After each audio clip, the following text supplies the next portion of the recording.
Well, kumusta kayo mga idol? Ang ating mga panood sa video ito ay laban ni Mike Tyson versus Mitch Green. Pero bago natin umpisa ng video ito, kung bago ka pa lang sa aming munting channel, huwag kalimutan mag-subscribe at pag-hit na rin sa notification bell sa all para lagi tayo updated sa bago natin i-upload tulad nito. Maraming salamat po. Pero bago natin umpisa ng bakbakan ito, ay mag-intro muna tayo mga idol.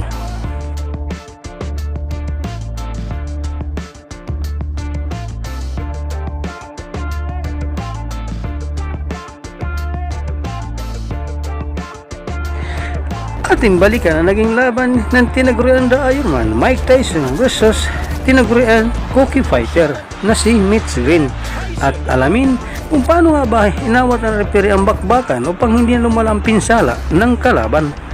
1. A boxer should do to a puncher. Keep that jam in his face and not be intimidated. That he didn't double up. He just was a little bit lazy, especially in the later rounds. 10th round.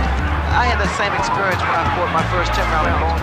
But being conditioned, Mike Tyson, He has them. He told us he definitely has a fear when he climbs in. is complaining about the head of Mike Tyson to Joe Frazier. Always aggressive, right in front of his man. Now we see some head movement by Mike Tyson. Frustrated fighter.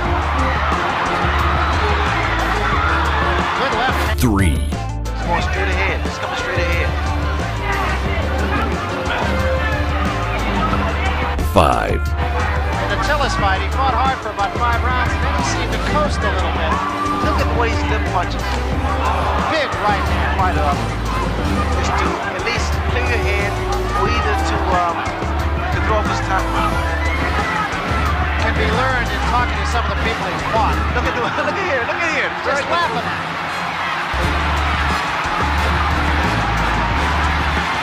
And Green seems to me, Ray, to be doing all the wrong things. That's very good. Bob Day in the classroom, big left hand to end things. Dito na po nagtatapos ang ating video. Maraming salamat po sa inyong panonood. Walang sawang suporta. Ikaw idol, ano masasabi mo sa bakbakang ito? Para sa inyong opinion, i-comment mo niyan sa ating comment section sa ibaba. At kung nagustuhan mo naman ang video ito, paiwan naman ako ng like at pasubscribe na rin sa ating munting channel. Maraming salamat po sa inyong panonood. Sama kayo na rin lang, mag-ingat, God bless. Bye bye.